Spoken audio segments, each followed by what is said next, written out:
Anne-Laure, c'est un peu rituel aussi, ces chiffres de janvier. Tous les ans, via votre intermédiaire, on demande aux Français ce qu'ils attendent de leur magasin dans l'année à venir. Et là, eh ben, tu vas nous dire tout ça, mais ça va peu vous étonner finalement. En effet, je suis ravie d'être avec vous aujourd'hui pour vous présenter ces résultats. Alors d'abord, un petit détour, comme d'habitude, par la méthodologie. On a donc interrogé un échantillon national de Français, donc on a constitué une mini-France. C'est 1029 personnes qu'on a interrogées en ligne et les résultats sont d'actualité et très frais puisque les interviews ont été réalisées la semaine dernière, le 21 et le 22 janvier. Alors, pour commencer, quelques données de contexte. Et en effet, une première question qui est absolument centrale, c'est l'anticipation, l'évolution anticipée de leur pouvoir d'achat par les Français. Et en fait, ce qu'on voit, c'est que malgré quand même des indicateurs économiques qui étaient en relative embellie en 2025, le pronostic il reste majoritairement négatif. Et en matière de consommation, on sait à quel point les perceptions priment souvent sur les réalités économiques. On voit cette année par rapport à l'année dernière vraiment une stabilisation des perceptions avec un tableau qui est quasi identique à celui que l'on avait observé en janvier 2025, c'est-à-dire près d'un Français sur deux qui estime que son pouvoir d'achat va diminuer, 48%, d'ailleurs 16% qui estiment qu'il va baisser beaucoup. Et il faut savoir que cette perception, elle est particulièrement prégnante chez les retraités. Les 65 ans et plus, c'est 56% d'entre eux qui estiment que leur pouvoir d'achat va baisser. On sait que le pouvoir d'achat, maintenant, depuis des années, c'est une préoccupation importante, quotidienne pour l'ensemble des Français, mais c'est devenu une inquiétude véritablement majeure, en fait, chez les retraités. Alors, à contrario, on voit qu'il y a une part quand même faible, très faible, des Français qui pensent que finalement ça va être plutôt une bonne année pour eux en termes de pouvoir d'achat. Et là, on y reviendra juste après, mais on voit que, comme d'ailleurs à l'instar de ce qu'on avait observé l'an dernier, c'est les plus jeunes, 18-24 ans, 25-34 ans, qui eux anticipent une dynamique très positive. 41% des 18-24 ans pensent que leur pouvoir d'achat va augmenter, versus 13% de l'ensemble des Français, 27% des 25-34 ans. C'est assez peu étonnant, c'est bien sûr lié à des cycles de vie. Les plus jeunes, ils entrent dans la vie active, ils sont en début de carrière, donc en fait, ils sont vraiment dans une dynamique très positive en termes de revenus.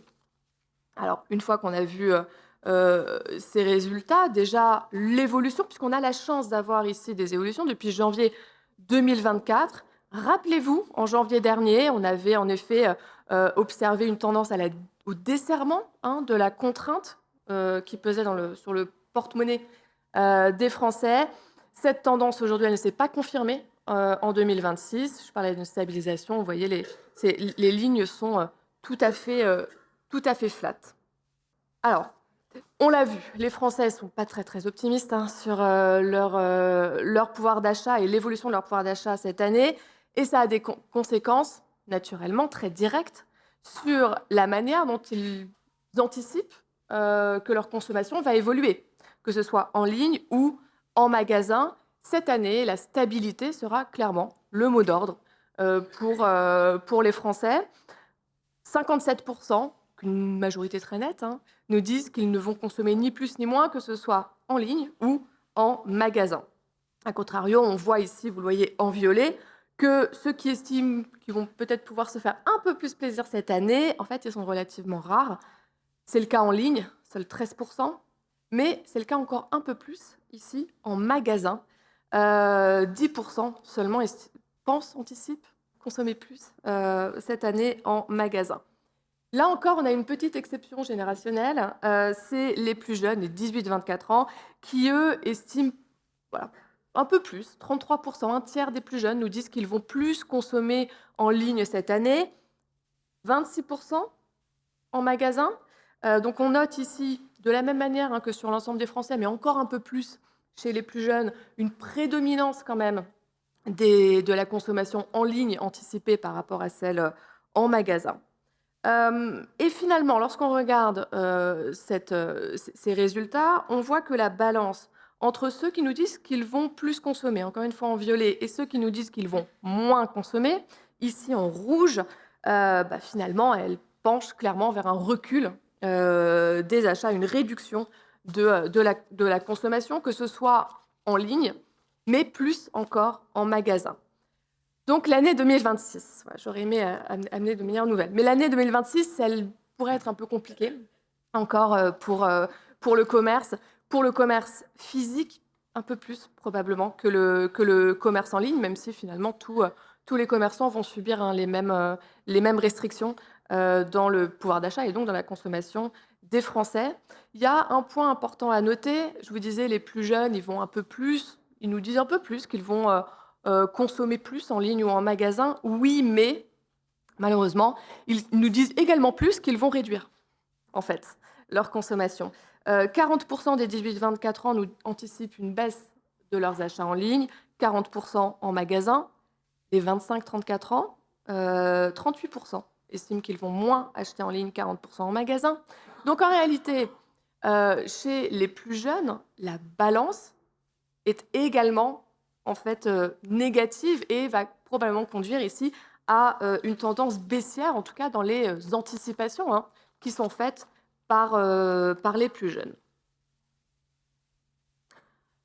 Enfin, lorsqu'on le demande aux Français, ceux qui seraient susceptibles d'améliorer l'expérience d'achat pour eux, et donc quelque part de les inciter à consommer, que ce soit ici dans les magasins traditionnels, vous le voyez à gauche, ou en ligne, ils nous répondent en premier et de manière massive des prix plus compétitifs. Là, c'est une majorité des Français dans les magasins traditionnels ou en ligne qui nous disent que c'est quand même leur attente principale pour améliorer leur expérience d'achat. Donc des prix plus compétitifs, des promotions plus fréquentes, un programme de fidélité plus avantageux, bref, des gains directs et concrets sur leur pouvoir d'achat. C'est-à-dire que la première chose qui vient en tête des Français lorsqu'on leur parle d'expérience d'achat, c'est pouvoir d'achat.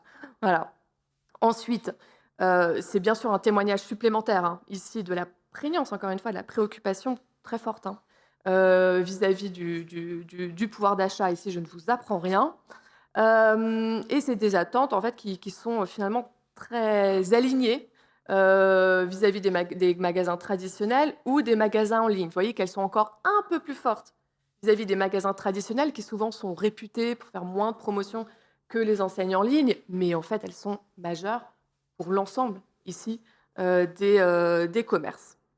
Alors, une fois qu'on a dit ça, viennent ensuite d'autres attentes qui sont plus en second plan, mais ça ne signifie pas qu'elles ne sont pas importantes.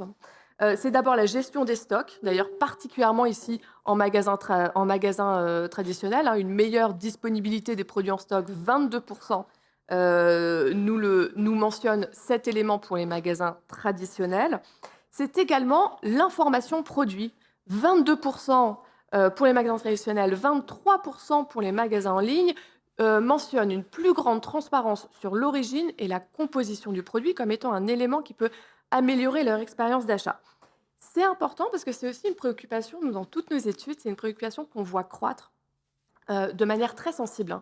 Ces dernières années, les Français, ils s'informent aujourd'hui et ils veulent savoir ce qu'ils achètent. Sur deux éléments principaux, en effet, l'origine des produits, ils veulent savoir d'où ça vient, et également la composition, puisque là, c'est directement lié à l'impact santé des produits. Donc aujourd'hui, ce que l'on observe, c'est que l'information produit, c'est un déterminant de plus en plus important, voire peut-être majeur, de la confiance en fait des consommateurs vis-à-vis des marques, et même plus que de la confiance, même de la fidélisation des Français vis-à-vis des enseignes et des marques. Et puis ensuite, on voit qu'il y a des attentes qui, bien sûr, vont être plus spécifiquement adressées à l'un ou l'autre type de magasins. C'est tout d'abord l'accueil et le service client de meilleure qualité qui est particulièrement attendu en magasin traditionnel. 20% nous mentionne cet élément-là. Et puis, du côté des enseignes en ligne, c'est la facilité de retour et de remboursement accrue, Là encore, un petit lien quand même aussi avec le pouvoir d'achat.